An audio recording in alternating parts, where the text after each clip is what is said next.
ánimo, ánimo. Bueno, pues después de los días de los santos y de los difuntos, vamos a reiniciar la semana. Tenemos dos exposiciones, lo de el quién es quién en lo relacionado con la seguridad, que le llamamos cero impunidad, todo lo que se hace para que se combata la delincuencia, que no haya impunidad, y lo va a explicar Ricardo Mejía, como lo hace todos los jueves. Aprovecho para agradecerle a Ricardo por su trabajo. Es de los mejores servidores públicos en esta materia, nos ha ayudado muchísimo. Es un gran apoyo, es quien me aligera la carga en este tema que nos preocupa y ocupa, que es el de garantizar la paz, la tranquilidad, que no haya impunidad. Antes era la queja permanente, constante, lo tengo que subrayar porque se olvidan las cosas, pero antes siempre se hablaba de que se detenía a presuntos delincuentes y había como una puerta giratoria, no se sentenciaba, era mínimo el número de juicios, y todavía hay ese problema. Tenemos que estar muy pendientes porque hay jueces del Poder Judicial, aunque parezca increíble, que les gustan los sabadazos. Termina la semana y como sábado y domingo no hay actividad, de repente una orden para dejar en libertad a un delincuente de altos vuelos, porque ya se le terminó el periodo de castigo, o porque se integró mal la averiguación, o porque no se presentaron las pruebas. Un poco lo que sucedió cuando dejaron en libertad al señor Caro Quintero, que fue así, un fin de semana. A nosotros nos los han querido hacer como 5 veces, de casos famosos, varios. Ya voy a dar a conocer los nombres, porque además no tenemos nada que ocultar y todo es transparente. Acaba de pasarnos con 2 casos. Este señor 40, de Félix Gallardo, y otro señor, ¿sí? Y también viernes. ¿Y qué se hace en estos casos? Sí, el Güero Palma por enfermedad, pero pues es plan con maña también, porque no solo es dejarlos en libertad, sino, imagínense, Estados Unidos de inmediato, ¿no?, reclamando de que en México se dejó en libertad a quien es acusado allá de alguno de los delitos, y el prestigio del país y el prestigio del Estado mexicano y de las autoridades, ¿dónde queda? Entonces, se ha avanzado bastante. Decía yo, ¿cómo se le hace en esos casos? Viene la orden del juez, pues hay gente pendiente para buscar de inmediato si no hay otras órdenes de aprehensión, y siempre se encuentran, porque la orden es déjese en libertad de inmediato. Estoy explicando un modus operandi para que la gente que nos ve vaya teniendo información del papel del Poder Ejecutivo, el papel del Poder Judicial, los jueces, los magistrados, los ministros, porque en México por décadas, más de un siglo, mucho más, desde el siglo XIX, el poder de los poderes era el Ejecutivo. El Poder Judicial y el Poder Legislativo eran apéndices del Poder Ejecutivo. Entonces, los ministros de la Corte pues dependían del Ejecutivo, todavía hasta hace poco. Bueno, cuando me desaforaron como jefe de gobierno en el 2004, 2005, el que dio la orden fue Fox. Le dio la orden al presidente de la Suprema Corte de Justicia, el nieto del escritor Azuela, Mariano Azuela, gran novela, Los de Abajo. Lo llamaron porque eran como sus empleados a Los Pinos, y ahí le dieron la orden. Y no solo eso, todos los ministros sacaron un manifiesto a favor de mi desafuero. Entonces, como esto ya está cambiando, tenemos que ir conociendo todos cómo funcionan los poderes y cómo debe de haber independencia, equilibrio y separación de poderes, porque no había esa costumbre, esa tradición, ese hábito. Entonces todo lo que hagamos en ese sentido, porque esto ya cambió, ya no va a ser igual, y tardó mucho tiempo, estamos hablando de siglos. Por eso nos ha ayudado mucho aquí el abogado Ricardo Mejía para atender todos estos casos. O sea, que no haya corrupción y que no haya impunidad, que está ahí. Están queriendo regresar a lo que imperaba al sistema o al régimen autoritario, antidemocrático, corrupto. Ya que hablo de antidemocracia, imagínense lo que hicieron los de el INE. Para los defensores del INE, me tocó ir hace como 2 o 3 meses por allá por las lomas y en las casas. Yo estoy con el INE, yo estoy a favor del INE, yo no quiero la desaparición del INE. Pues nadie desaparece o va a desaparecer al INE. Lo que se quiere es que el INE ya no esté en manos de la oligarquía antidemocrática, corrupta, que a través de los partidos nombraban a los consejeros del INE, gente sin principios, sin vocación democrática, y nombraban también a los magistrados del Tribunal Electoral. Enviamos una iniciativa de reforma al Congreso que está debatiéndose para que a estos representantes del INE y del tribunal los elige el pueblo de manera democrática, que el Ejecutivo presente 10, 20 candidatos, que el Legislativo 10, 20 candidatos ciudadanos, mujeres, hombres de inobjetable honestidad, que el Judicial 10, 20 y que de esos 60, mitad mujeres, mitad hombres, el pueblo decida quién, los que tengan más votación, para que tengamos un órgano electoral verdaderamente independiente, autónomo. Esa es una primera propuesta, para que no manipulen los conservadores, que no estén pensando que lo que queremos es desaparecer al INE. No está de más que recuerden ellos que hasta hace 20 años, 25 años, ¿saben quién organizaba las elecciones? La Secretaría de Gobernación. Hasta hace 25 años. Aquí estábamos hablando que hasta hace también 25 años, aproximadamente, sí, 1996, se pudo lograr que los partidos contrataran tiempo en televisión, porque ni pagando podían los partidos entrar a la televisión, porque el Estado autoritario antidemocrático tenía el control absoluto de los medios y lo siguió manteniendo, pero ya era posible contratar los medios a partir de 1997. Esto para los jóvenes. Bueno, ¿qué otra cosa estamos proponiendo? Que no se gaste tanto, porque el INE, el tribunal, significan un presupuesto de 20,000 millones de pesos. Son los organismos más caros del mundo, los más onerosos. Es donde cuesta más emitir un voto, de todo el mundo. 3, si se reduce el presupuesto, no solo es el presupuesto del INE, sino también el presupuesto de los partidos. Imagínense cuánto ahorro para las necesidades más urgentes, apremiantes, para educación, para salud, para becas, para discapacitados, para adultos mayores. Entonces, eso es lo que estamos proponiendo. Y lo mismo, ¿cuánto nos ahorramos si ya no hay senadores y diputados plurinominales y en vez de 500 diputados hay 300? Solo los que elija el pueblo, no el achichincle del dirigente del partido o el familiar del dirigente del partido o el que se coló porque es el más servicial. Entonces, imagínense lo que se logra, que los que lleguen tengan el voto, porque si no, van a la lista y hasta se van de vacaciones, ya regresan ya para ocupar su curul y cobrar. ¿Quiénes son? ¿Quién sabe? A veces un ciudadano de Chihuahua aparece como legislador en Chiapas. Y peores cosas. Todavía en el gobierno anterior les daban moches, sobornos a cada uno. ¿Qué tiene que recibir presupuesto un legislador si no es esa su función? Su función es legislar. Pues les daban un oficio de autorización para hacer obras. La Secretaría de Hacienda para destruir y construir banquetas, destruir y construir calles, unidades deportivas y cultura, infraestructura para la cultura. Esos tres ramos, calles y banquetas, cultura y deporte, eran moches.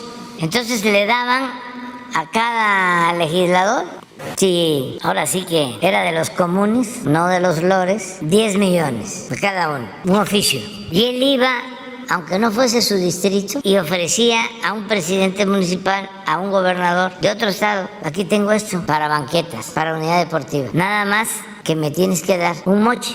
Me gustaría que la compañera que pasa, será que sí sabe la seña, no la tenemos aquí, ¿verdad? En la transmisión, no hay. La del Puebla era, se podrá la franja. No, es en la transmisión, no tenemos, ¿verdad? Nosotros. Sí hay. Sí, sí, de señas. Ah, ¿y es lo mismo?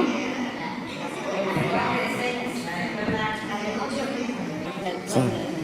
Entonces, pero esos, hablo de los comunes, 10. Entonces, ¿me das 10%, 20%? ¿No me das 20%? No importa, nada más yo te recomiendo a la empresa que haga la obra. Así era. Tengo que estar recordando porque parece que esto fue hace un siglo. Fue apenas, no llega ni a 10 años, hace 5 años. Entonces, aprobaban el presupuesto por unanimidad en la Cámara. Cuando fue secretario de Hacienda, una eminencia reconocida por el conservadurismo y por los financieros en México, y sobre todo por los rescatados del FOBAPRO y beneficiarios de la política económica neoliberal, Carstens fue 3 años secretario de Hacienda y sacó el presupuesto los 3 años por unanimidad. Increíble, un mago de la política. Pero ese era el mecanismo usado. Y a los coordinadores de los grupos parlamentarios, a esos les tocaba muchísimo más. Se podían hasta proyectar y llegar a ser gobernadores. Se arreglaban arriba. Esa podredumbre, esa es la que quieren que regrese, la que quieren que regrese la oligarquía actual, el conservadurismo, con sus voceros, sus intelectuales orgánicos,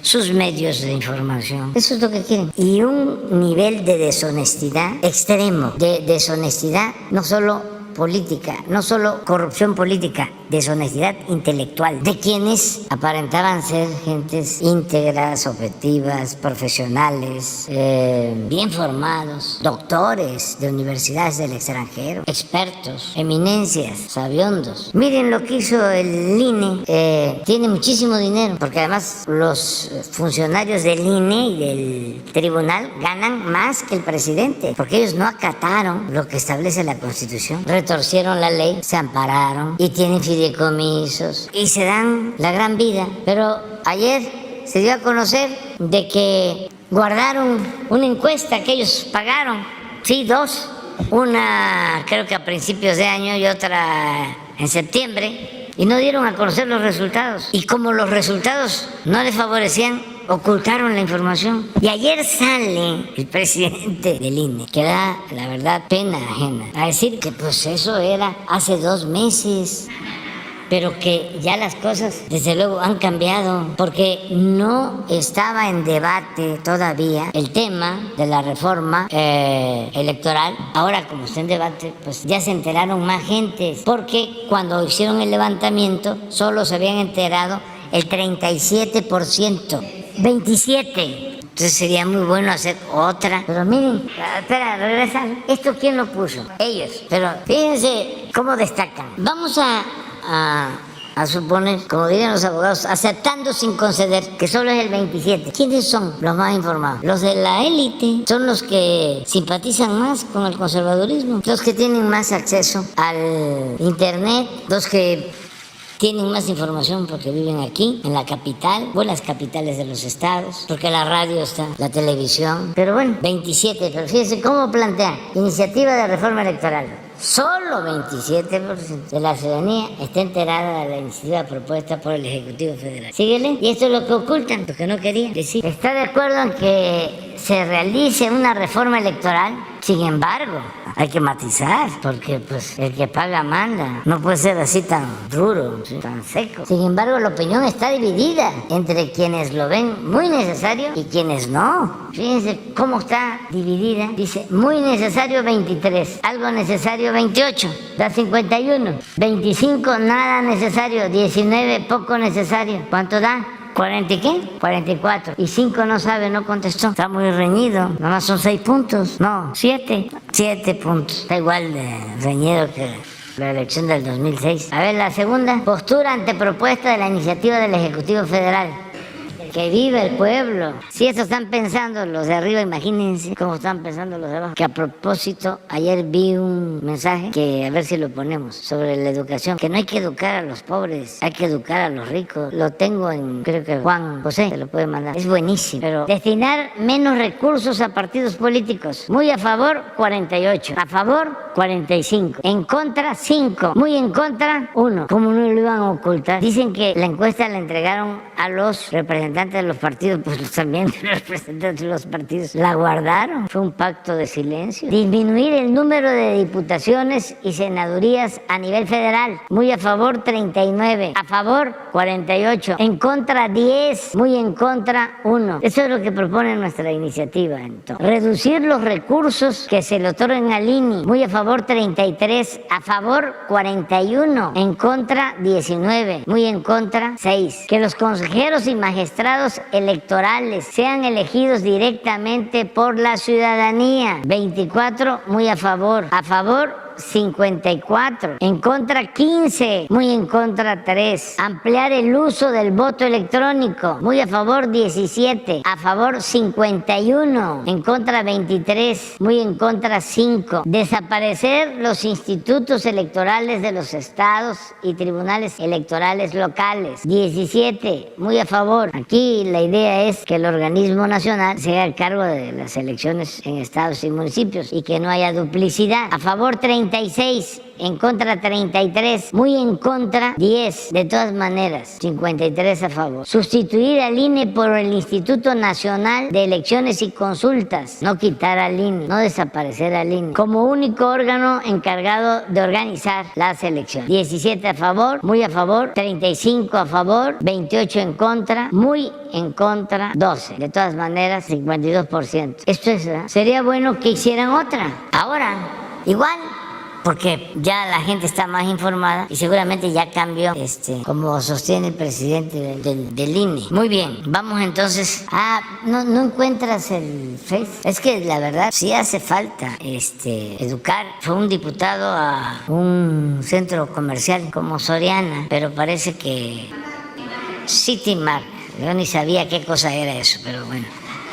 Ya me explicaron. Y le empiezan a reclamar. Oiga, ¿usted por qué está aquí? A Loroña, sí. Pero señoras, ¿no? Pero eso, es real. Porque el que lucha por una causa justa, el que está a favor de los pobres, pues no debe de usar zapatos, sino guaraches. No se puede poner traje. No puede viajar en avión. A mí me lo han hecho antes. Una vez iba yo a Yucatán, el avión, y me dijo un señor, oye, ¿por qué no se viene un camión de la Ciudad de México hasta Mérida? Digo, pues no, porque fíjese, tengo que ver varias cosas acá. Era yo opositor, pero el prototipo de un conservador, pequeño burgués o fifí, o aspirante a fifí también, si quiere. Fifí, porque para ser fifí se requieren ciertas cosas, no cualquiera. Entonces, los fifís no van al súper. Entonces, y luego me acuerdo que fui una vez de visita a Cuba y fuimos a comer con Silvio. Creo que hay unos restaurantes particulares que se llaman Paladares o algo así. Entonces también estaban unos turistas y uno de ellos le dijo a Silvio, ¿por qué vienes aquí a comer? Ya no sé qué le contestó Silvio. Y en la mesa dice, no cabe duda que siguen las cosas igual. Una vez fuimos, me contó la anécdota, a un concierto a Europa con Facundo Cabral y entonces se paró alguien y le dijo, ¿en qué vinieron? ¿Cómo vinieron? Y Facundo le contestó, pues veníamos a caballo pero se nos ahogaron los caballos en el Atlántico.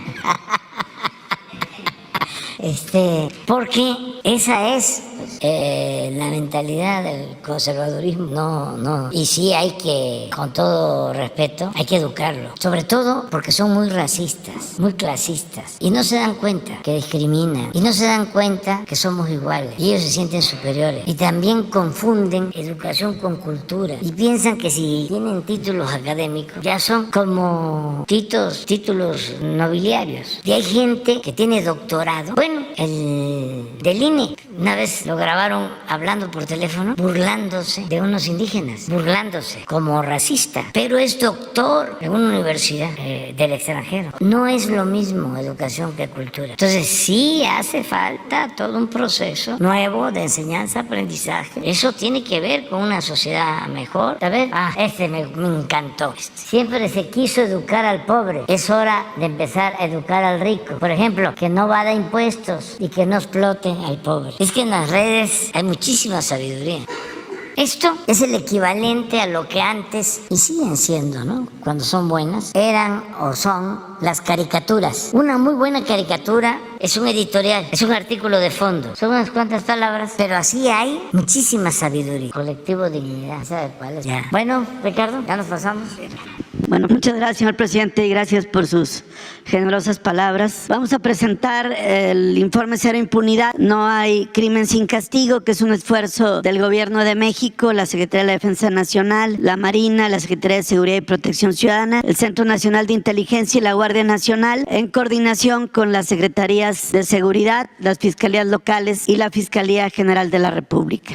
Esta semana, del periodo del 27 de octubre al 2 de noviembre, hubo un total de 7,515 detenidos por las diferentes fuerzas de seguridad federales, estatales y municipales, de los cuales, una vez que se revisó la parte legal, fueron presentados finalmente al Ministerio Público 7,267. Estos son registros que se llevan en el Registro Nacional de Detenciones, que es uno de los principales logros de este gobierno en materia de transparencia y seguridad. Siguiente. Dar cuenta que se detuvo a la presunta extorsionadora de líneas de transporte nacional de pasajeros afiliados a la Cámara Nacional de Autotransporte, Pasaje y Turismo. Se trata de Tabitha Dorcas N., quien a su vez es hermana de otro imputado. Ellos pertenecen a un grupo de extorsionadores a líneas de autotransporte que operaban fundamentalmente en los estados de Guerrero y Veracruz. Incluso para hacer creíble su amenaza, agredieron a unidades de transporte en un trayecto de Acapulco a Chilpancingo. Siguiente. Estos son los otros dos detenidos, José Diego N. y Tito N., que ya fueron vinculados a proceso penal. El día de mañana es la audiencia para la vinculación a proceso de la tercera implicada. En este caso, ellos se ostentaban como parte de una organización criminal y solicitaban a las empresas de pasaje una cantidad, y estos depósitos iban a parar a cuentas manejadas por esta persona. Siguiente. También informar que se desarticuló un grupo de presuntos secuestradores en el municipio de Arandas, Jalisco. Se trata de un grupo de 5 implicados de una banda dedicada a este delito. Ellos fueron detenidos cuando perpetraban precisamente un hecho delictivo en contra de una adolescente, quien fue liberada sana y salva en hechos ocurridos el pasado 15 de octubre. Por la víctima pedían un rescate de una cantidad muy alta. Sin embargo, una buena operación de la Unidad Antisecuestros de Jalisco permitió recuperar a la víctima y detener a los implicados. Siguiente. También informar que fue reaprendido el parricida de Heidi Jurado en Jalisco. Este delito de parricidio no solamente implica a quienes tienen una relación filial, sino también cuando se trata de cónyuges, sobre todo en la legislación cuando fue el evento, que fue en el 2009. Este sujeto, Eugenio N., se le acusa y se le sentencia por el homicidio de su esposa Heidi Jurado en hechos transcurridos en enero de 2009. Lo relevante aquí es que, no obstante obtener esta persona una sentencia de 38 años de prisión por este delito, al cumplir 10 años y por observar supuesta buena conducta, el juez lo libera de su pena, señalando que ya había cumplido con su calidad penitenciaria y en consecuencia se le otorgó la libertad anticipada. Fue impugnada esta resolución por el Ministerio Público. Siguiente. Y finalmente se obtiene nuevamente una resolución para que se genere la reaprehensión de esta persona, quien finalmente fue detenido en días pasados, y la liberación había sido otorgada en 2019. Tiene todavía pendiente de compurgar 28 años de prisión, y también fueron detenidos los autores materiales y corresponsables de este evento criminal. Siguiente. También informar que fueron detenidos los presuntos homicidas de una familia en Tecámac, en el Estado de México. México. Fue una operación coordinada por la Fiscalía del Estado de México, el Grupo Antihomicidios de la Secretaría de Seguridad y Protección Ciudadana, con apoyo de la Coordinación Nacional Antisecuestros. Se trata de la detención de Christopher Yair N. y Luis Arturo N. como presuntos responsables del homicidio de 3 integrantes de una familia. Estas personas se introdujeron al domicilio con la anuencia de la familia, sobre todo porque había un conocimiento previo, y ellos amagaron y asesinaron a la víctima, así como a los hijos de estos, un joven de 25 años y un adolescente de 14 años. Fueron hechos acontecidos el pasado 25 de octubre y con mucha eficacia se pudo en pocos días lograr la detención de estos multihomicidas. Y también informar de diferentes operaciones coordinadas por la Secretaría de la Defensa Nacional y la Guardia Nacional, que dieron como resultado la detención de 30 generadores de violencia en diferentes lugares del país, a quienes se les aseguraron también diferentes armas, equipo balístico y drogas. Es el caso en Solidaridad, Playa del Carmen, de una persona detenida con arma larga, 2 armas cortas, diferentes sustancias de droga, metanfetaminas, marihuana, entre otros objetos. Siguiente. También en Tijuana, una persona detenida con 121 kilogramos de metanfetamina. En Buenavista, Michoacán, un detenido con 2 armas largas de uso prohibido, 1 kilo de metanfetamina. Siguiente. En Tijuana, una persona detenida con casi 20,000 pastillas de fentanilo. En Huachochi, Chihuahua, 2 personas detenidas que portaban 5 armas largas de uso prohibido, 2 cargadores y casi 1,000 cartuchos. Siguiente. También en las alcaldías Coyoacán y Gustavo Amadero, una persona detenida con diferentes dosis de cocaína, metanfetamina, otra persona también con diferentes drogas y un arma de fuego de uso prohibido. Siguiente. En Nuevo Laredo fueron 3 personas detenidas en un primer evento, 2 en otro más. Las primeras 3 con 11 armas largas, 2 armas cortas, vehículos, y las otras 2 también con diferentes armas largas y también con cartuchos y dosis de diferentes drogas. Siguiente. En Luis Moya, Zacatecas, en una operación muy importante de la Sedena y la Guardia Nacional, fueron detenidas 7 personas pertenecientes a un grupo criminal generador de violencia. Entre estas personas había un menor de edad. Se les aseguraron 15 armas largas,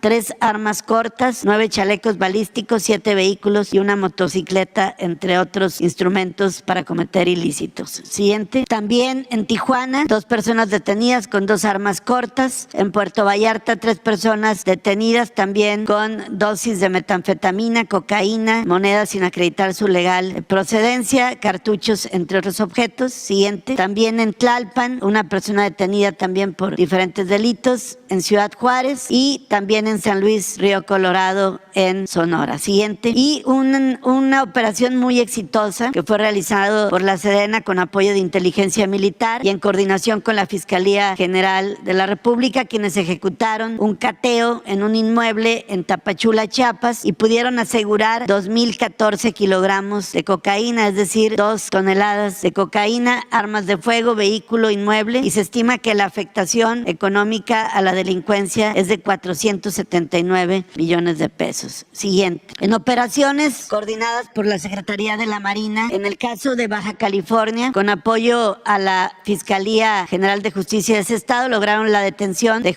Jesús N. y Adrián Jesús N., de 36 y 34 años de edad, quienes tenían privadas de la libertad a 2 personas, quienes estaban secuestradas en Ensenada, Baja California. Ya fueron presentados ante el Ministerio Público estos 2 presuntos secuestradores y está pendiente de acreditar su vinculación a proceso penal. Siguiente. Esta es una detención muy relevante. Se trata de Cristian N., alias El Pachón, y Héctor N., quienes fueron detenidos después de cometer el homicidio de 3 personas en Colima. Estos 2 sujetos pertenecen al grupo criminal conocido como Los Mezcales, que es uno de los principales generadores de violencia en el estado de Colima. Anteriormente habían sido detenidos también el ya varias veces comentado aquí José Bernardo N., alias La Vaca, que también fue un sujeto que un juez pretendía dejarlo en libertad un fin de semana, como decía el presidente, un sabadazo, pero había una orden de aprehensión de otro estado y ahí se pudo evitar que se sustrajera de la justicia. Pero también antes habían sido detenidos José G., alias El Cejón, y Juan Carlos N., alias El Juaritos, todos del grupo delictivo de Los Mezcales de Colima, con lo cual se sigue desarticulando esta banda criminal. Siguiente. En diferentes operaciones coordinadas por la Secretaría de la Marina en la mar los días 29, 30 de octubre y 2 de noviembre en Zihuatanejo, Guerrero, Salina Cruz y Huatulco, Oaxaca. Lograron en estas diferentes operaciones el aseguramiento de 3,634 kilogramos de cocaína, es decir, 3.6 toneladas, lo cual representa un aseguramiento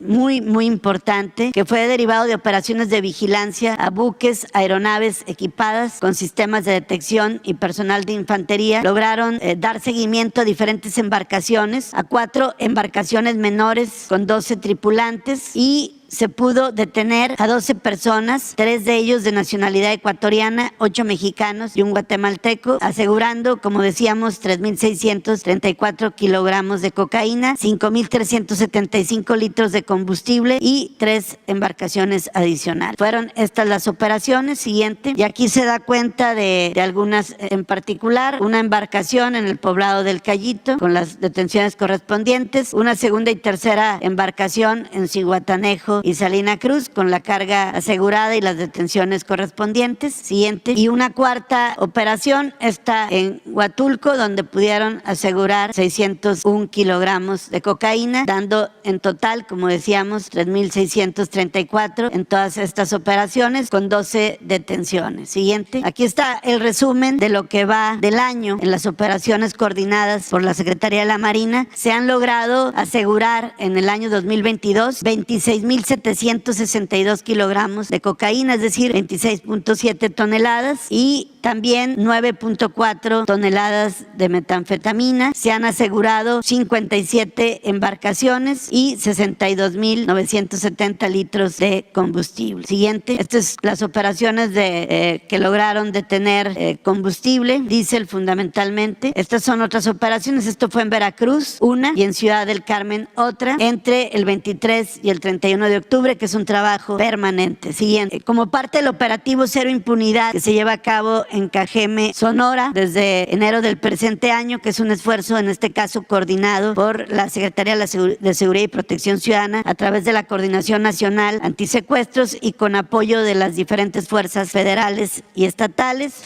para ejecutar órdenes de aprehensión, cateos e investigaciones que lleven a la detención de generadores de violencia por homicidio, feminicidio, secuestro, narcomenudeo, violencia sexual. Se han logrado en este periodo, siguiente, la detención de 225 generadores de violencia. Siguientes. Todo esto en un trabajo permanente y sistemático, donde evidentemente hay el apoyo del Ministerio Público, de la Fiscalía de Sonora y la Agencia de Investigación Criminal. En vinculaciones relevantes, que es la otra parte, es decir, es la detención, la puesta a disposición del Ministerio Público, la presentación ante los jueces de control, quienes, al haber elementos, vinculan a proceso a los imputados. En este caso, en seguimiento, informar que en el multihomicidio ocurrido en el bar El Pantano, en Irapuato, Guanajuato, donde se perpetró un multihomicidio de 12 personas, los responsables de este hecho criminal ya fueron vinculados a proceso. Se trata de Pedro N., alias El Sobrino, Christopher Alexis N. y Ricardo N., alias El Coco, ya todos vinculados a proceso penal. Siguiente. También en un caso que se dio a conocer la semana pasada, que fue la detención de 12 personas en Huachochi, Chihuahua, en una operación de la Sedena en apoyo a la Fiscalía General de la República a través de la Fiscalía de Coordinación Regional. Se informa que ya se vincularon a proceso a los 12 detenidos por diferentes delitos, como son los de acopio de armas de fuego y posesión de cartuchos, cargadores, todos de uso exclusivo del Ejército, en hechos ocurridos el pasado 20 de octubre. Es importante porque esto es parte del despliegue que lleva a cabo la Secretaría de la Defensa Nacional en esta parte de Chihuahua para evitar que se sigan cometiendo hechos de carácter criminal. Siguiente. Y como sentencias relevantes, informar que se logró una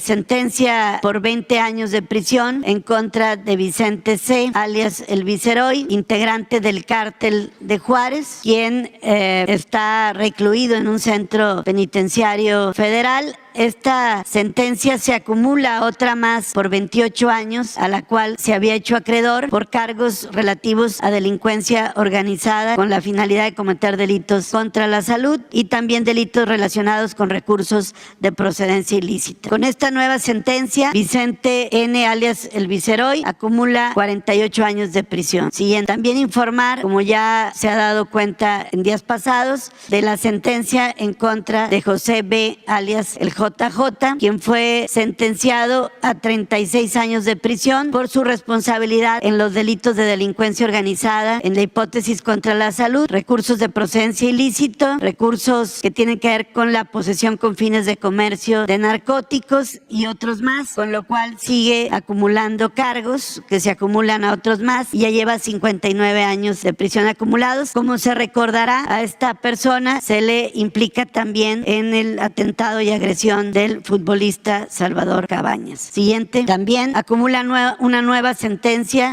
un violador serial, Miguel Ángel N., quien cometía estos delitos muy graves en contra de las mujeres en diferentes hechos, precisamente por el periférico donde perpetraba sus hechos ilícitos. Ya se le acumula un nuevo proceso, una nueva sentencia, con lo cual lleva 171 años de penalidades acumuladas y aún existen 7 carpetas de investigación más y una averiguación previa, toda vez que fue con el sistema penal anterior. Siguiente. En cuanto a los feminicidios resueltos o con detención durante el periodo que se informa, hay 22, 4 de ellos han derivado en sentencias, uno en el Estado de México, uno en Ciudad de México, uno en Veracruz, uno en Chiapas, uno en Durango, uno en Chihuahua, 3 en Jalisco, entre ellos el de Eugenio N., que ya dimos cuenta, el de Oaxaca, 2 con un sentenciado. Siguiente. Michoacán son 6 con un sentenciado, Sonora 1 con un sentenciado, Nuevo León 1, Nayarit 2 y Campeche 1 con un sentenciado. Siguiente. Por último, informar que en el caso de las periodistas Yesenia Molinedo y Sheila Joana García de Cozoleacaque, quienes fueron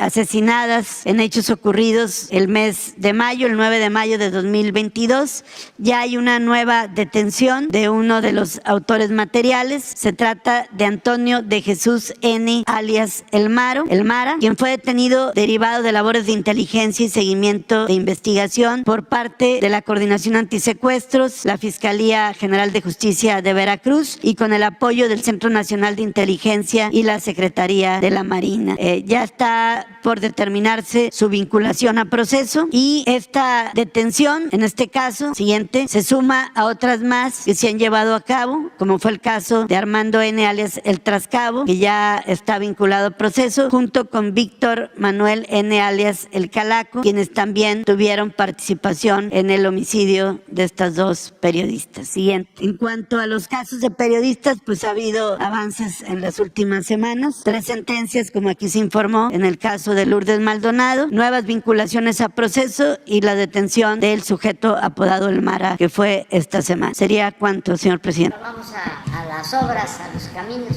Es un giro, pero tiene que ver con que si se construyen obras, entonces la construcción tiene la virtud que permite hacer las obras públicas que son indispensables, pero también la industria de la construcción genera muchos empleos. Y si hay trabajo, si hay empleos, hay bienestar, y si hay bienestar, hay paz y hay tranquilidad. Entonces vamos a las obras. Gracias, presidente. Su permiso. Bien, buenos días a todos. Pues en la siguiente lámina, pues ¿qué estamos haciendo en la Secretaría de Infraestructura? Tenemos un arduo trabajo para poder concretar 5 programas específicos. El de carreteras federales tenemos 51 proyectos con una inversión de 22.815 millones de pesos para una meta de 401 kilómetros. Llevamos hasta ahora 35 proyectos concluidos y nos falta por concluir 16 que estarían listos hacia el diciembre del 2023. El siguiente programa es el programa de caminos rurales y alimentadores que cuenta con 52 proyectos con una inversión de 8.785 millones de pesos. Hasta la la fecha hemos concluido 40 y estamos por concluir 12 con una meta de 411 kilómetros. Adicionalmente está el programa de conservación de caminos rurales y alimentadores, en donde se le da mantenimiento a poco más de 24.400 kilómetros con una inversión de 20.278 millones de pesos. En la siguiente lámina está el siguiente programa, que es el programa de caminos de mano de obra, que este es uno de los principales programas que tenemos, en donde se les da el beneficio directamente a la población, en donde ellos con su propia mano hacen los caminos de concreto. Hasta ahorita tenemos desplegado este programa en 7 estados con una inversión de 20.315 millones de pesos para una meta de 318 caminos y poder pavimentar 4.000 kilómetros. Hasta ahorita tenemos 107 caminos con una meta de 691 kilómetros y estos han generado poco más de 80.000 empleos. Ahorita ya tenemos desplegado tanto en Oaxaca como en Sonora, Chihuahua, Tlaxcala, Veracruz, Hidalgo y Guerrero. El siguiente programa que tenemos es el programa de autopistas, en donde tenemos 29 proyectos con una inversión total de 130.826 millones de pesos para la construcción de 1.725 kilómetros. Ya de estos 29 proyectos, 14 están en ejecución y uno ya está en operación y han beneficiado a poco más de 6 millones de habitantes. Todos estos proyectos estarían listos hacia diciembre de 2023. Además, en la Secretaría estamos desarrollando 6 proyectos ferroviarios con una inversión de 171.700 millones de pesos. Estos son adicionales a los que está construyendo la Secretaría de la Defensa, la CEMAR y Fonatur. A la fecha tenemos uno concluido, que es la línea 3 de Guadalajara. El total de la meta de los proyectos son de 200 kilómetros hacia diciembre de 2023. En la siguiente lámina, solo destacar, ahora que el director de Banobras va a anunciar una buena noticia.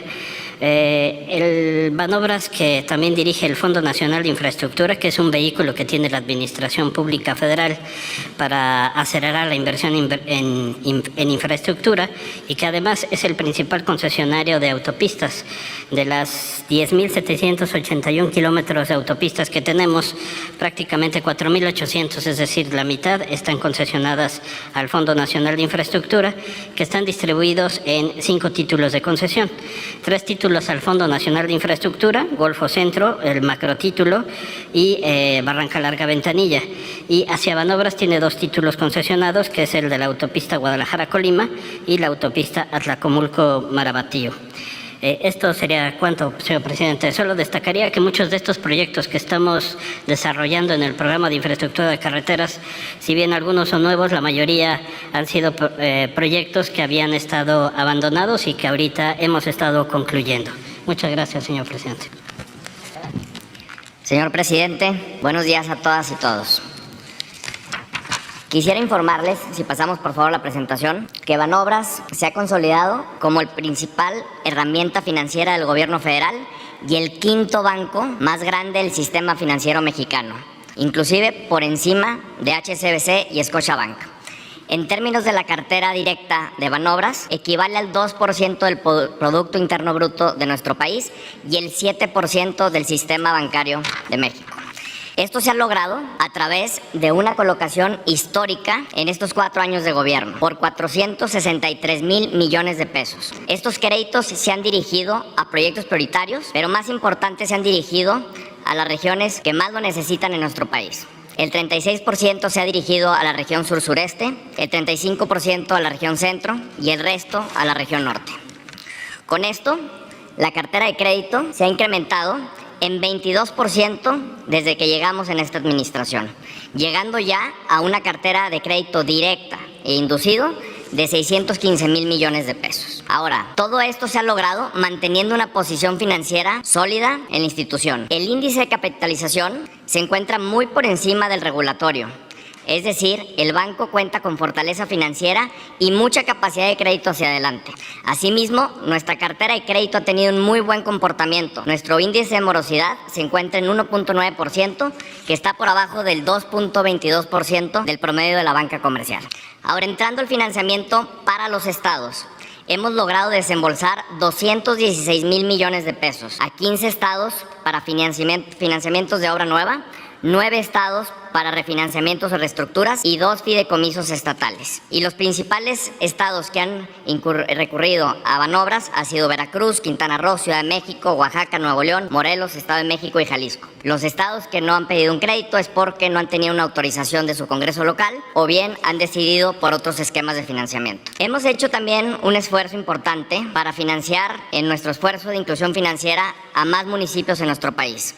Llevamos ya créditos en 207 municipios, de los cuales 130 municipios no contaban con un crédito de largo plazo. Están ubicados en 24 estados de nuestro país y 90 de ellos en la zona sur-sureste. Para muchos otros municipios también hemos llevado asistencia técnica. En esto abarcamos 31 estados, 350 de estos municipios son en la zona sur-sureste y los hemos ayudado con asesorías legales, financieras, modernizaciones de sus operaciones de agua, modernización de sus operaciones para el catastro y evaluación de proyectos. Dentro de estos financiamientos para municipios, tenemos un programa para infraestructura social que se llama FAIS. Aquí hemos otorgado 3,235 millones de pesos a 155 municipios, donde se han beneficiado más de 11 millones de personas y los proyectos son de agua potable, alcantarillado, drenaje, infraestructura básica, educativa, de salud y urbanización. Banobras también está participando en todos los proyectos prioritarios de esta administración de manera directa o indirecta. Y les voy a mencionar algunos. Hemos desembolsado 300,000 millones de pesos, incluyendo lo que ha hecho Banobras y el Fondo Nacional de Infraestructura, como lo comentó Jorge Núñez. En la parte de soberanía energética, estamos participando en la refinería de Tula y en la refinería Salina Cruz. Hicimos un programa para proveedores de Pemex y también participamos en la adquisición de Deer Park. En Telecom, estamos financiando el proyecto de Internet para Todos para llevarle a toda la ciudadanía Internet a más tardar 2024. En salud, estamos financiando hospitales del IMSS y el ISSSTE, en Tláhuac, en Mérida y en Bahía de Banderas. Asimismo, en transporte estamos financiando el Tren Maya, particularmente el tramo 1 y el 4, el Tren México-Toluca, el suburbano, que es el ramal al aeropuerto Felipe Ángeles, desde Lechería. También tenemos financiamiento para proyectos de conectividad al aeropuerto Felipe Ángeles, particularmente el Ciervo de la Nación, Naucalpan-Ecatepec, Circuito Exterior Mexiquense. Y estamos participando en varias carreteras, algunas de ellas Las Varas Puerto Vallarta, Pirámides Tultepec, La Pera Cuautla y Real del Monte Huasca. Como concesionario del gobierno federal y manejador de la red de carreteras más importante de nuestro país, también estamos involucrados en la construcción de algunas de ellas. Particularmente tenemos 4 proyectos, 2 de ellos ya concluidos, la Guadalajara-Colima, que va a entrar en operación a partir de mañana. Asimismo, la autopista México-Pachuca, que se amplió de 4 carriles a 8 para mejorar la conectividad del aeropuerto Felipe Ángeles. Y estamos en el proceso de construcción de 2 muy importantes autopistas. La primera es la Compostela-Las Varas y su ramal a Tepic, al aeropuerto de Tepic. Esto va a permitir conectar a Guadalajara con Tepic y Tepic con Puerto Vallarta. Y asimismo estamos participando en la construcción de la autopista Barranca Larga Ventanilla para conectar Oaxaca capital con su costa. Estamos esperando que estos 2 proyectos los vayamos a concluir en 2023. En la parte de la operación fiduciaria de Banobras, tuvimos un rol muy importante durante la pandemia. Logramos desembolsar del Fondo de Salud para el Bienestar 77,000 millones de pesos para la adquisición de vacunas, ventiladores, medicamentos, pruebas COVID-19, investigación científica y también para el traslado de equipo médico. Y pusimos en operación 10 hospitales que se beneficiaron 3.4 millones de personas, 1,269 camas sensables y 7 de estos hospitales fueron para apoyar la contingencia sanitaria. Algo que hemos estado haciendo también en estos últimos 4 años es convertir a Banobras en un banco sustentable. Por lo tanto, nos hemos convertido en el emisor más importante en México de bonos sustentables, es decir, verdes y sociales.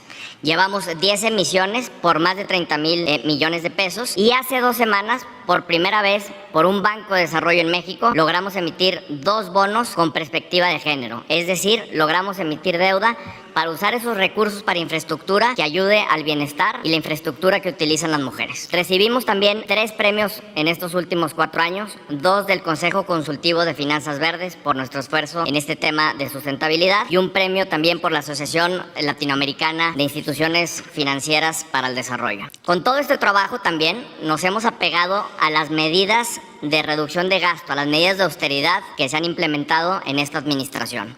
Y hemos logrado reducir el gasto de Banobras en términos de administración y promoción en más de la mitad. Es decir, bajamos de 2.866 millones de pesos en gastos anuales a 1.170 millones de pesos. Y en estos últimos meses también, en un reporte del Instituto Mexicano para la Competitividad, incluyeron a Banobras con la mejor calificación posible como la institución de menor riesgo de corrupción en México. Ahora, les estaba mencionando hace rato que mañana entra en operación una carretera y un tramo de montaña, la Guadalajara-Colima, algo que teníamos una deuda histórica con el estado de Jalisco y el estado de Colima. Y bueno, las buenas noticias es que ya entra en operación mañana, ya está terminada y les voy a ahora platicar un poco más de este proyecto. Primero, esto fue una construcción de un cuerpo nuevo de 2 carriles de circulación del kilómetro 103 al 120. Tiene una longitud de 16.49 kilómetros, tiene 14 puentes, 7 estructuras especiales. La inversión fue de 3.278 millones de pesos y particularmente el tramo de montaña fue de 393 millones de pesos. Este proyecto va a lograr disminuir de 2 horas a 1 hora y media el traslado de Guadalajara a Colima. Va a permitir una mejor seguridad vial, mejor conectividad. Está generando empleos, 1.800 empleos, más de 16,000 habitantes se están beneficiando y estamos esperando un aforo de 15,000 vehículos diarios. La operación de esta carretera y este tramo ya estará listo a partir de mañana. Nos estamos coordinando con la Guardia Nacional para orientar a todos los usuarios en tanto se vayan familiarizando con este nuevo tramo. Y además de este tramo de montaña, estamos mejorando esta autopista a través de varias obras. Ya completamos el entronque Acatlán con una inversión de 280 millones de pesos. Realizamos también trabajos de mantenimiento y conservación por 220 millones de pesos y la construcción de 3 estructuras por 90 millones de pesos. Ahora les voy a dejar un video de este proyecto y recordarles que mañana entra en operación. Muchas gracias. En mayo de 2022, el Banco Nacional de Obras y Servicios Públicos, Banobras, asumió el reto de concluir el tramo de montaña de la autopista Guadalajara-Colima, una demanda de los usuarios, pasajeros y transportistas de esta importante vía de comunicación. Con el objetivo de agilizar el tránsito y mejorar la seguridad de los usuarios, Banobras llevó a cabo obras del kilómetro 103 al 120 que incluyen 14 puentes y 7 estructuras y que contaron con una inversión de 393 millones de pesos solo en esta administración. A 6 meses y atendiendo la instrucción del presidente Andrés Manuel López Obrador, Banobras concluye los trabajos de esta obra que generó 600 empleos directos y 1.200 indirectos y beneficiará a más de 16,000 habitantes en 19 comunidades.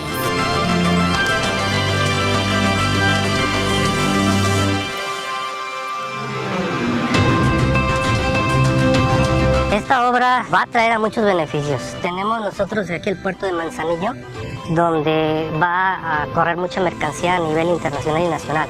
Se lleva un bien económico para cada ciudadano de la zona. Eso es lo que trae, una infraestructura bien planeada y bien construida. México necesita carreteras de alto nivel. Pues claro que la gente está contenta y está muy agradecida de que se esté ejecutando esta obra. Estoy agradecido de que me toque proyectos de suma importancia como lo es este proyecto. Son muy importantes y bueno, sí, es una buena experiencia. Es un buen recuerdo, ¿no? Porque se imagina, algún día va a pasar uno por aquí con la familia y sí, me tocó hacer esta pista. La ampliación disminuirá en 30 minutos el tiempo de traslado y mejorará la conectividad de los estados de Jalisco y Colima. Son buenas inversiones porque facilitan el transporte, como digo, la comunicación. Entre más obras creo que es mejor. Nos benefician a todos, tanto como trabajador como un automovilista muchas veces. Bueno, para mí es bonito decir como de que por aquí va a pasar la gente y así, tú dices, yo ya no de ahí. Yo creo que aquí estamos como que para hacer el cambio cada persona. Banobras construye. Somos un nuevo Banobras. Bueno, ya terminamos. Quedamos en tercera. Tercera quedó, tercera. Empezamos con la tercera. Si ya hace poco preguntaron, espérense, ¿no? Bueno, pero va para la tercera fila. Vámonos. Primero la compañera. Buenos días, señor presidente. Stephanie Palacios, de la agencia Sputnik. Consultarle sobre el bloqueo que presenta desde hace 60 años Cuba y que va a presentar un informe esta mañana en la ONU.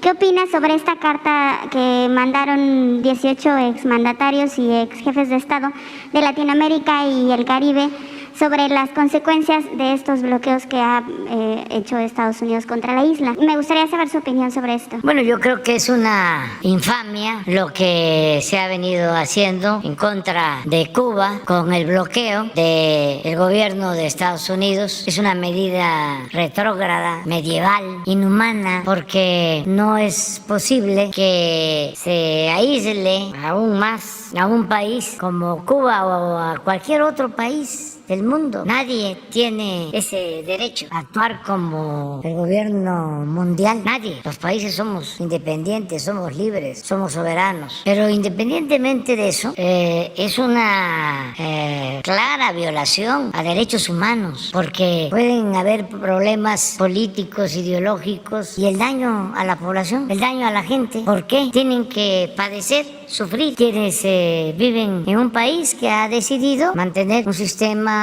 político de acuerdo a sus decisiones, de acuerdo a un proceso revolucionario? ¿Por qué afectar a su pueblo? Entonces, ojalá y el día de hoy, que tengo entendido, se va a votar, pues que sea unánime la votación a favor de que se termine el bloqueo en Cuba, y espero que el gobierno de Estados Unidos actúe de manera consecuente, porque siempre que se vota en Naciones Unidas este tema, la inmensa mayoría vota porque se quite el bloqueo, pero 1, 2, 3 y siempre Estados Unidos en contra y ejerce veto y queda sin efecto la resolución, porque los miembros del Consejo de Seguridad de la ONU tienen indebidamente ese derecho de veto. 5 Estados miembros del Consejo de Seguridad, los permanentes. Entonces, ojalá y el día de hoy sea unánime. Sería una fiesta mundial, sería decir gracias a la vida.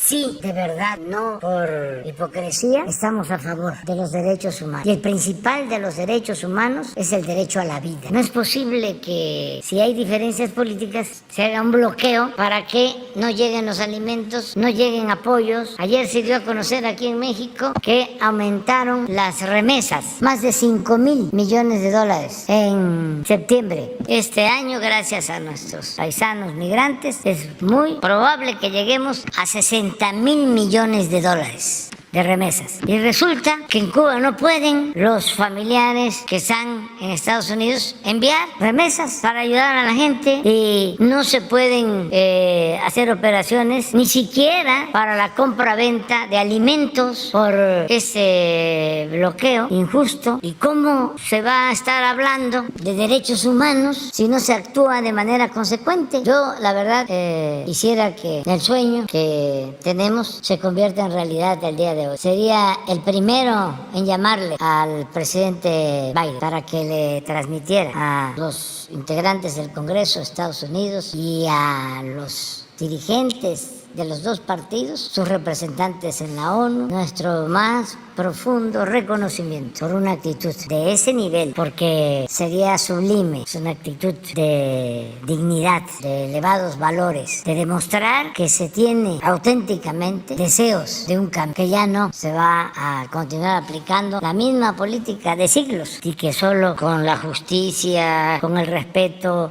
a las soberanías, con la amistad y la cooperación entre los pueblos, se puede vivir en un mundo mejor y hacer realidad la fraternidad universal. Ese es mi punto de vista. Sí, en entrevista para Sputnik, el embajador de Cuba en México, Marcos Rodríguez, dijo que al menos son 12 millones de dólares diarios que por este bloqueo financiero, y con el huracán y con el tema del COVID y el conflicto de Rusia con Ucrania se ha agravado muchísimo. Entonces ellos piden que pues el fin a este bloqueo, como usted lo menciona, porque además quitarlo de la lista de los países terroristas, que eso también es algo que les ha afectado mucho a la nación cubana, y que aún así en esta entrevista que dio el embajador agradeció el apoyo de México, que durante estas afectaciones como la que fue la de Matanzas apoyó el gobierno de México a ese país.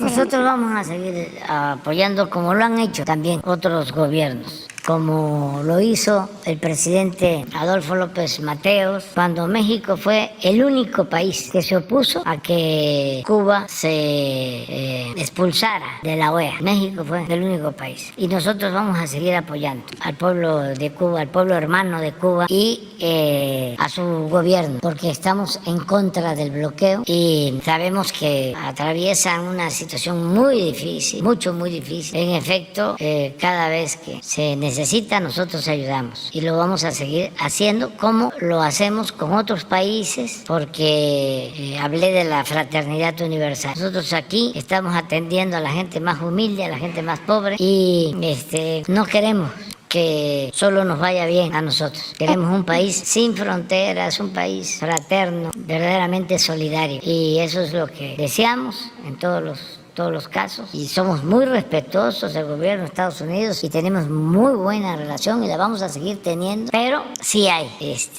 diferencias, y esto es normal porque pues tenemos dos historias. Imagínense, a nosotros nos invadió España, luego que se logró la independencia tuvimos que enfrentar varios intentos de reconquista de España, 2 invasiones de Francia, 2 invasiones de Estados Unidos, y una de ellas terrible, fue un gran zarpazo, se apoderaron de más de la mitad de nuestro territorio. Entonces, aún con eso, tenemos que buscar y mantener una relación de buena vecindad, de respeto, y lo hemos logrado. Me ha tocado tratar con el presidente Trump y ahora con el presidente Biden, con los dos muy buenas relaciones, y 2 partidos, y 2 estilos personales de gobernar, diría don Daniel Cosío Villegas.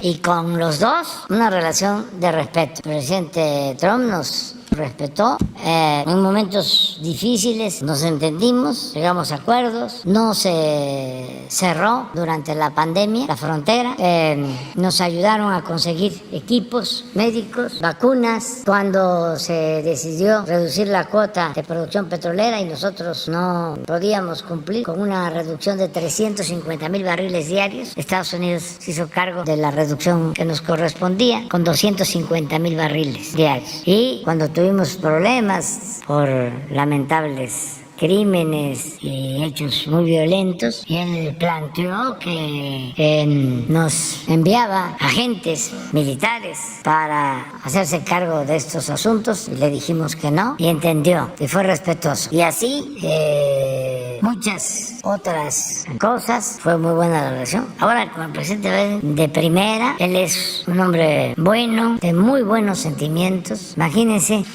que es el primer presidente de Estados Unidos en los últimos 30, 40 años, 50 años, que no ha hecho muro, porque desde el finado Bush, y a lo mejor desde antes, pero sin duda desde el finado Bush empezaron a hacer cada presidente su tramo, como manda, y llegó el presidente Biden y dijo no al muro, por poner un ejemplo. Y estamos trabajando mucho, muy bien. Por eso no descarto el que haya un cambio en la política con relación a Cuba, como lo está habiendo poco a poco con Venezuela, y el cambio tan importante que ha significado este encuentro de los presidentes de Colombia y de Venezuela, de pueblos, de países vecinos, hermanos. Fue un gran paso y tenemos que ir a la integración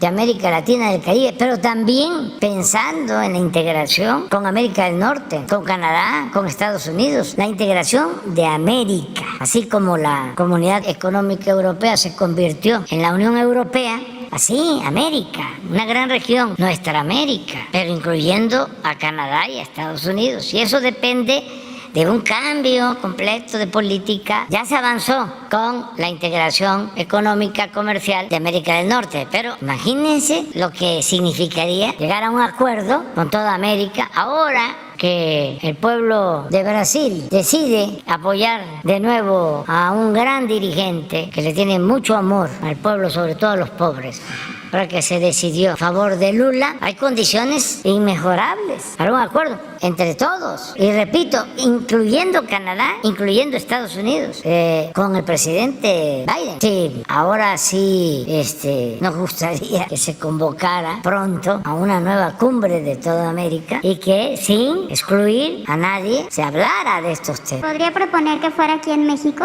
si fuera una nueva cumbre de las Américas? En cualquier lugar.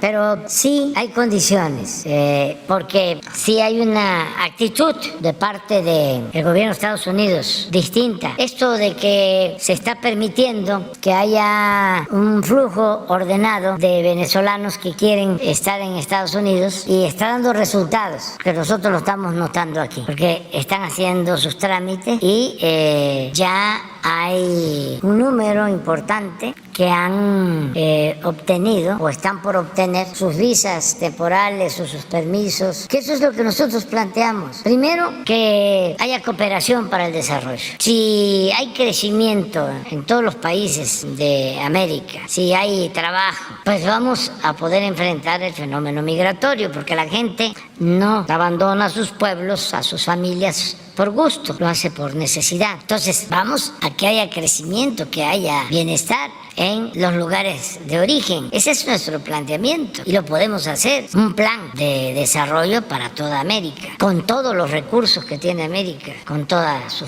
potencialidad, su fuerza de trabajo, que es pues la mitad de lo que se necesita para crecer, para salir adelante, para que sea la región más importante del mundo, sin cerrarnos, sin guerras comerciales, nada más tener una relación más estrecha en lo económico con respecto a la soberanía de los países. Entonces, eso sería muy importante, el lograr este acuerdo. Nos beneficiaría a todos y sobre todo pues, es un beneficio para los pueblos. Entonces no descarto esa posibilidad, porque sí hay condiciones en el gobierno del presidente Biden, y por eso ¿qué tal? Que se consiga hoy, que se acabó el bloqueo, pues ya lo anuncio. Habría baile en el Zócalo el sábado, la Santanera, y hablaríamos para que vinieran los de la Bam Bam, y baile, ¿no? Bueno, eso es otro. Sí, en mi segunda pregunta, gracias, presidente.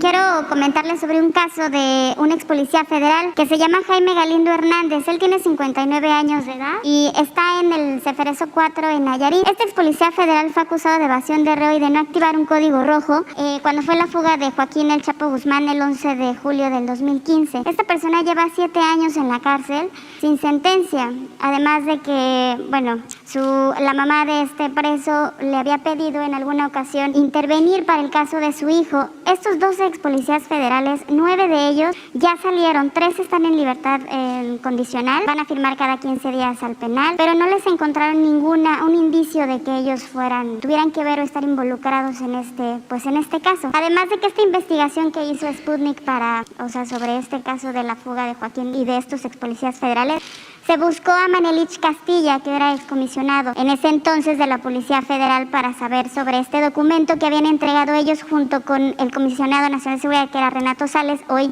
procurador de Campeche, y que Manelich había sido secretario de Seguridad de Quintana Roo 4 días porque lo removieron del cargo. Todavía no sabemos por qué fue la causa, pero cuando fue entre entrevista y le preguntamos sobre ese comunicado conjunto de que era la Policía Federal, la Segov y Comisión Nacional de Seguridad, si ellos realmente tenían la obligación de activar este código. Dentro de sus funciones de estos expolicías no tenían por qué activarlo, porque no era su responsabilidad, aunque se filtró los primeros días este video que mencionaron sobre que los expolicías escuchaban lo que había pasado la fuga el 11 de julio, pues se había aparecido sin sonido. 3 meses después aparece en un noticiero de televisión, en Primero Noticias, con este conductor de noticias, Carlos Loret, con audio diciendo que ellos sí escuchaban lo que pasaba en este penal.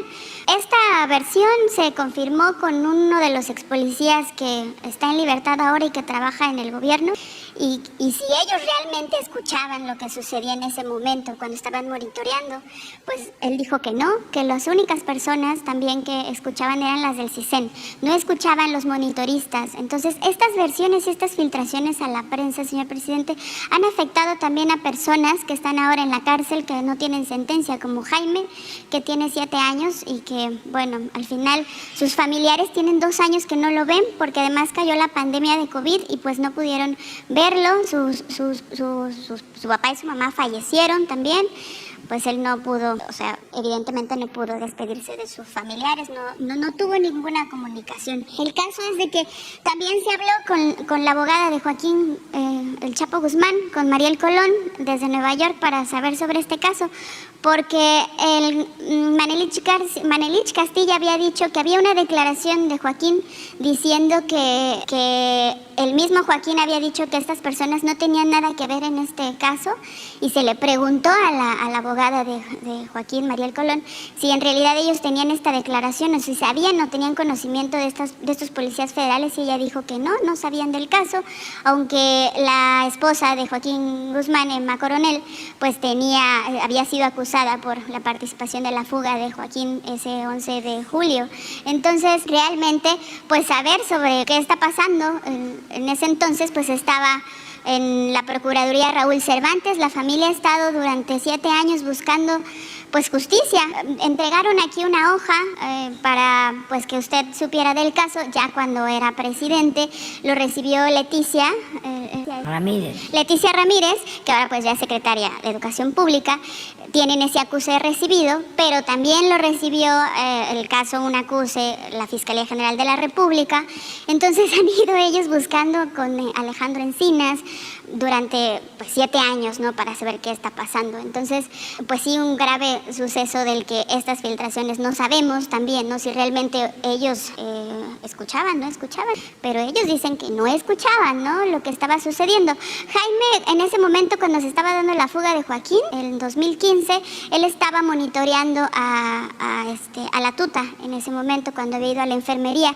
Nosotros en Sputnik tenemos una carta de puño y letra de Jaime, en la que escribe por horas todo lo que había sucedido y lo que él veía en el monitor cuando la tuta estaba yendo a la enfermería. Él había solicitado información, la enfermería nunca dio ninguna explicación. Ellos tenían que resolver por qué lo habían llevado a la enfermería. Hasta que regresó a su celda en tratamientos especiales fue que pudo saber, aunque no le entregaron bien el informe. Él se dedicaba a realizar informes, él no estaba viendo directamente si Joaquín se había fugado. En ese momento, cuando Joaquín se estaba fugando, él estaba viendo cómo iba la tuta a la enfermería. Entonces, sí es una cuestión en la que pues él tampoco tenía ninguna responsabilidad. La persona que estaba viendo el monitor, él ya salió libre. Entonces, estas personas 9 que ya son en libertad, 3 en condicional y 3 todavía continúan en este penal en el Rincón, en Nayarit.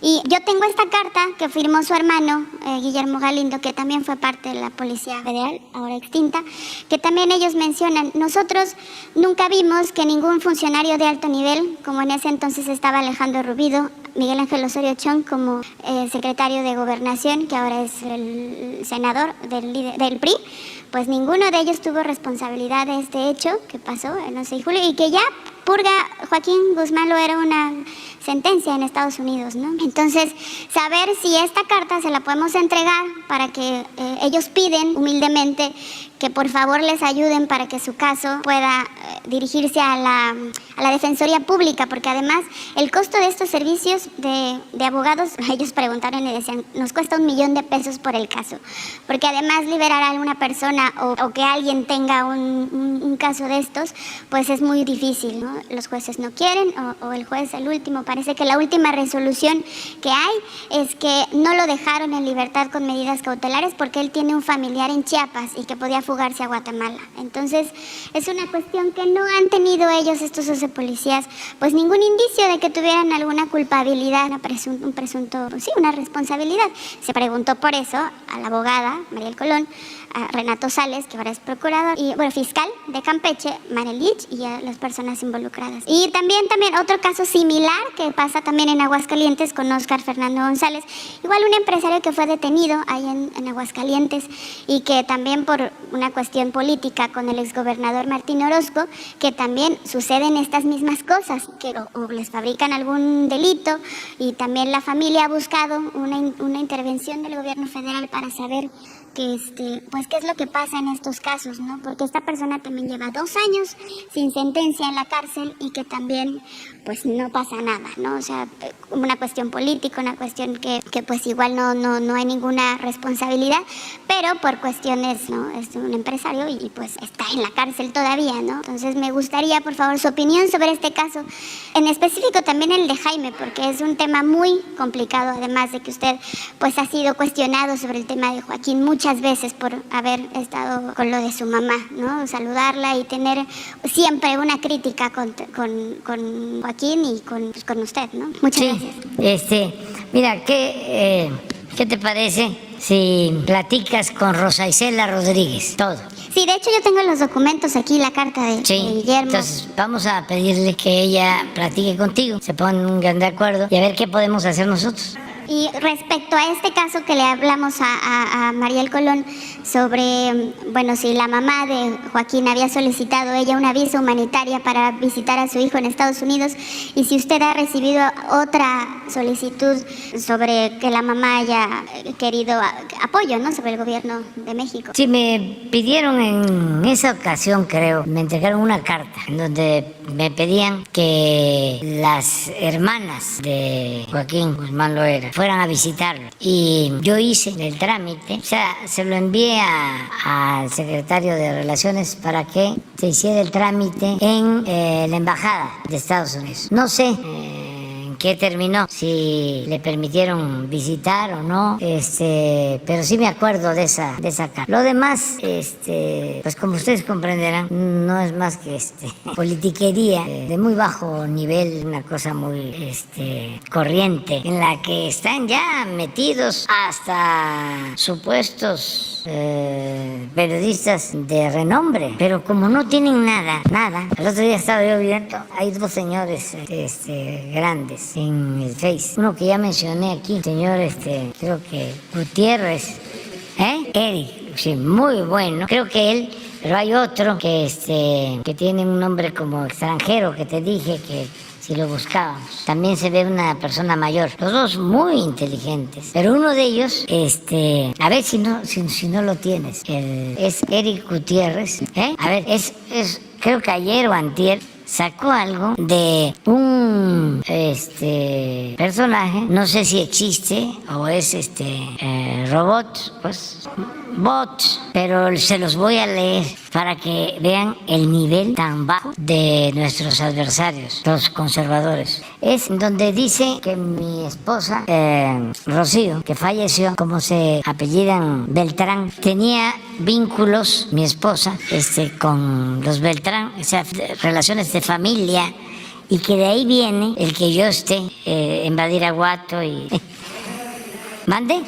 Pues de Tiapa, es que Beltrán es ahí en todas partes, pero pues Beltrán, pues son de Tabasco, que yo sepa, bueno, del Rosario, de Sinaloa, de ahí era Lola, y de Sinaloa y de otros estados, ¿no? Es un apellido pues bastante conocido, ¿no? Pero pues toda la familia de Rocío, de Tiapa, su papá, su abuelo, yo creo que hasta sus bisabuelos, porque participaron en un movimiento durante la Reforma, o sea, mediados del siglo XIX, de haber llegado de España a principios del XIX, si no es que desde el XVIII, y mis hijos pues llevan el apellido de su madre, pero estos ya se pasaron, pero además no solo no sé si es el señor ese Eric, no lo encuentras, no lo trae, es el otro señor.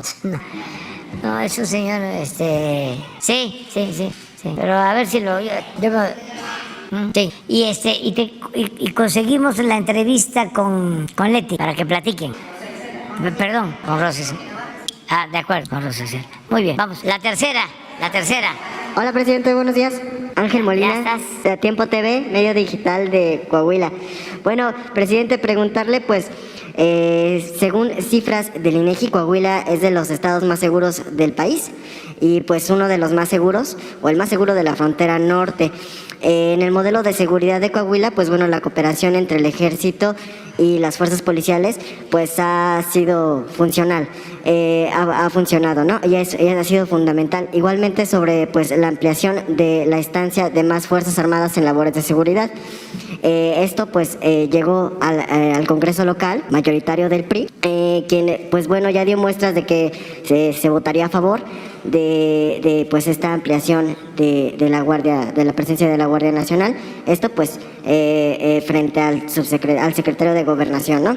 La pregunta pues es viable en el sentido de que pues este es básicamente un gobierno de oposición, pero que ha trabajado coordinado con su gobierno en estrategias de seguridad.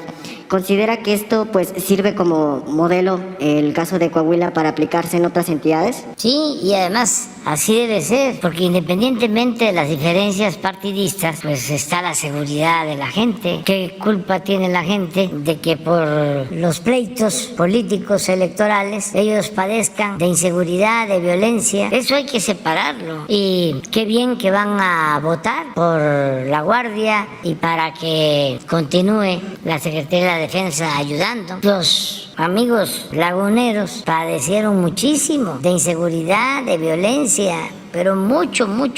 Era de las regiones más peligrosas. Y hubo una buena decisión que se tomó en el gobierno del licenciado Peña. Se creó fuerzas especiales, un mando especial de la Laguna, que es algo parecido a lo de la Guardia, en donde intervienen de manera coordinada la Secretaría de Defensa, que tiene a su cargo el mando, y las policías locales. Y a partir de que se creó este mando especial, se redujo muchísimo la incidencia delictiva. Eso lo saben en la Laguna. Entonces, imagínense que los legisladores votaran en contra de que continúe el ejército ayudando en tareas de seguridad. No podrían hacerlo. Lo mismo en el caso de Guanajuato, que ya la comisión votó en contra, pero esa es la comisión. Falta que pase al pleno y que los del pleno, ya todos los legisladores lo decidan.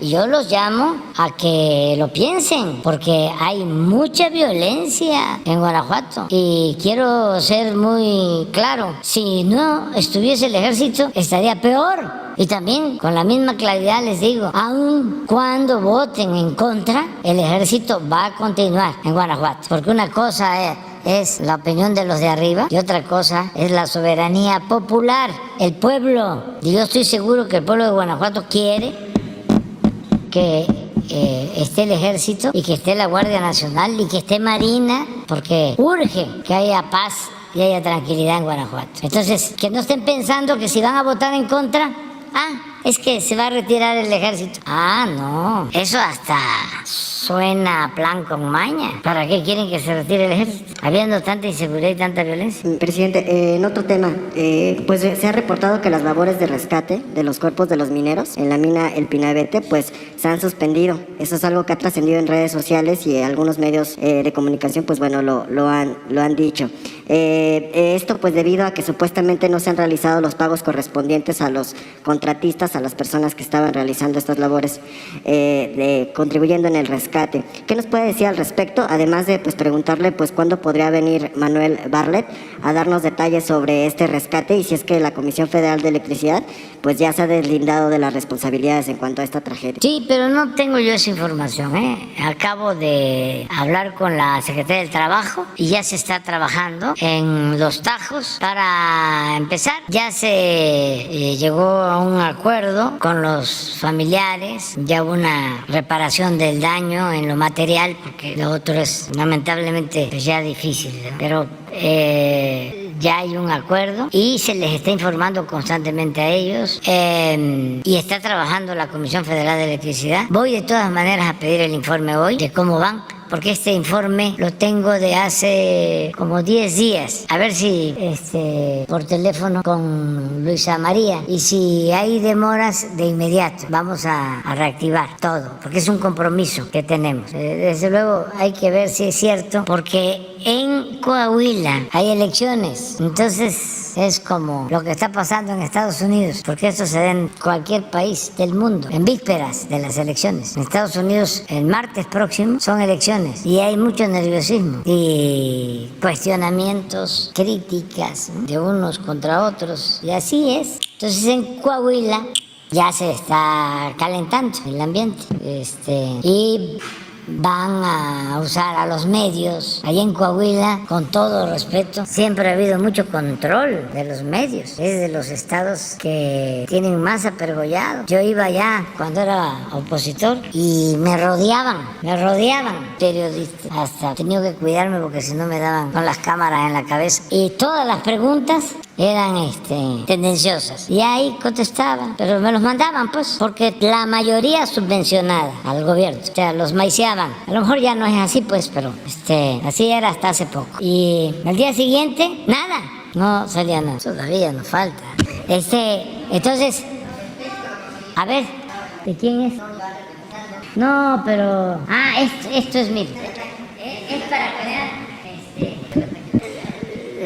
La miseria. Recordar que López Obrador tenía una mujer que ya falleció, y esta era prima hermana de Arturo Beltrán Leiva y a la vez pariente del Chapo. ¿Ya entienden por qué tanto viaje a la sierra sinaloense? ¿Ya saben quién es el hijo de la fallecida? ¿Puede haber más miseria humana que esto? Pues así son los conservadores, así son. Entonces, y la obra, ahora que nos diga lo de la obra de...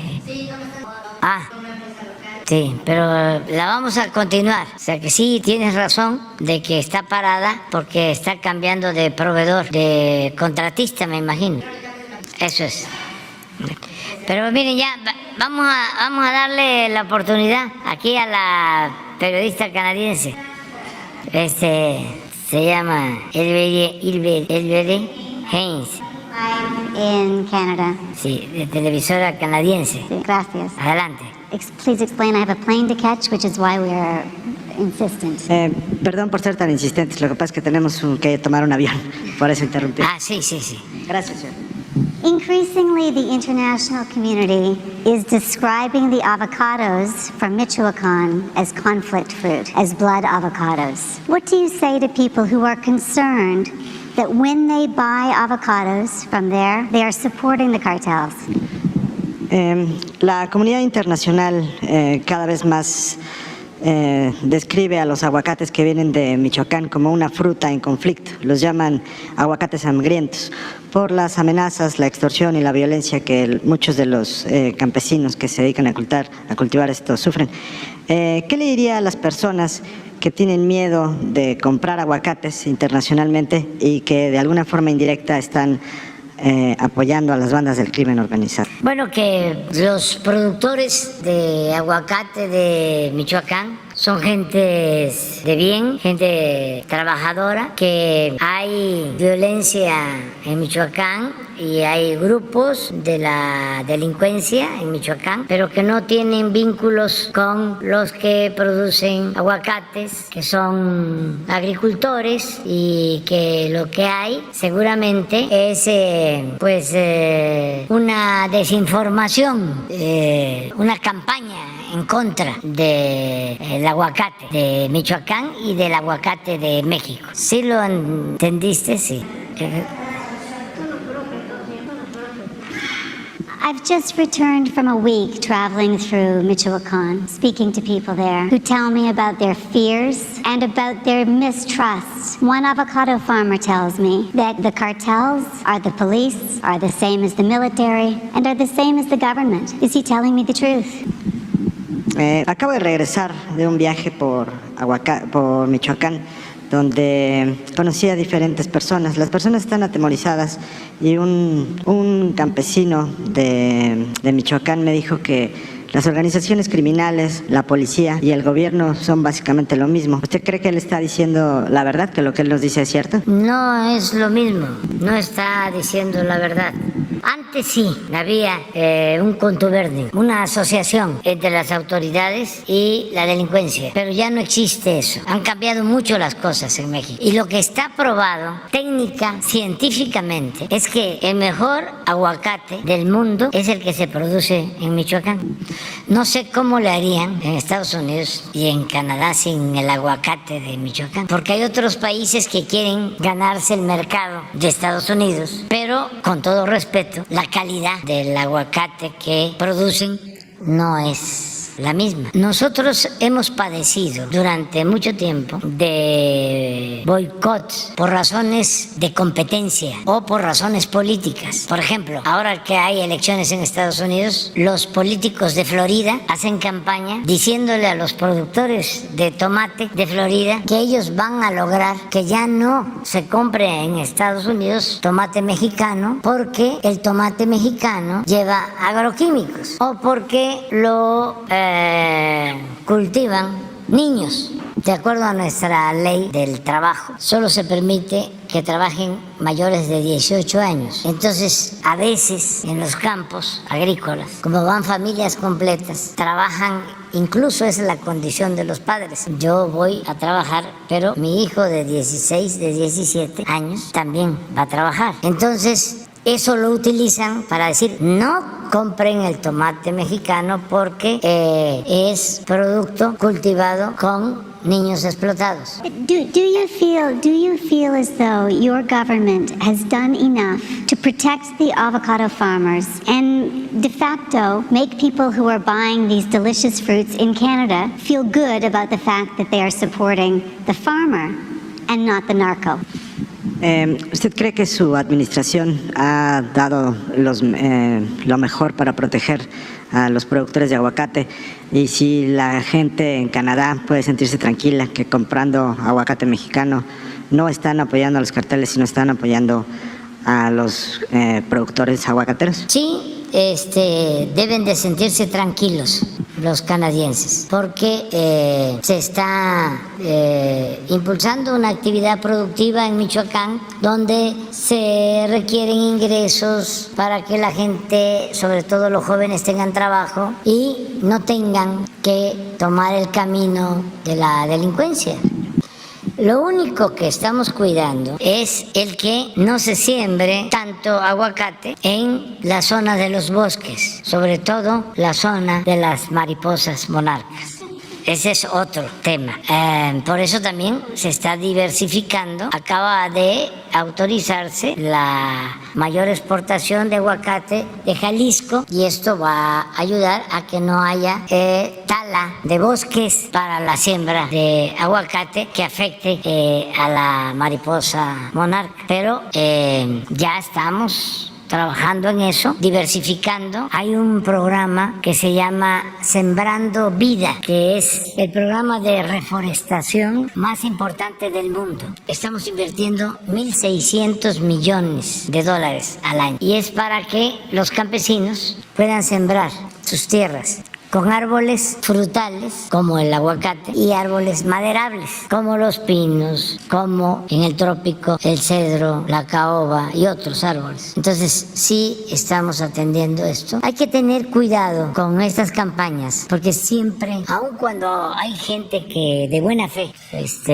se preocupa, hay otros que todo lo hacen en términos económicos para su beneficio. Esto que les decía del tomate, nos los han hecho con el atún. De repente hay un embargo al atún mexicano, que porque las redes donde capturan el atún capturan también peces en vías de extinción, la vaquita marina, y entonces aplican embargos. Pero todo esto hay que verlo con mucha responsabilidad y cuidar que no sea propaganda.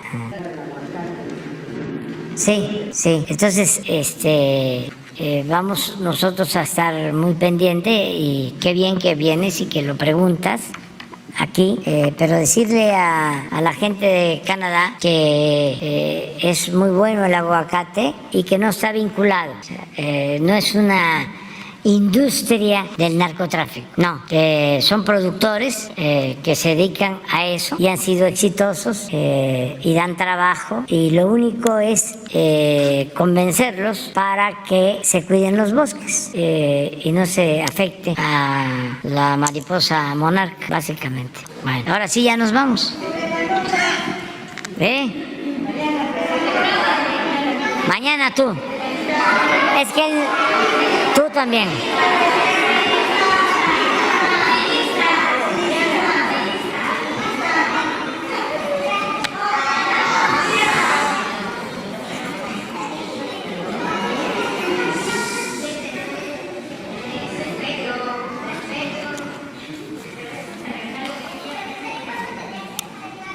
Mande. Ah, no, eso es. Él anda en otras cosas, pero es en sus tiempos libres. Y nos ayuda mucho. Y lo estimamos mucho, a Ricardo. Mande.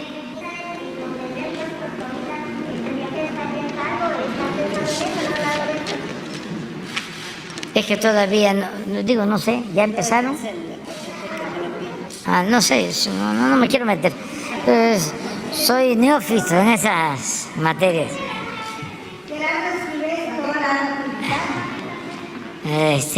Va a ser interesante mañana la conferencia. Hay muchas cosas para mañana. Mañana vamos a hablar de eso.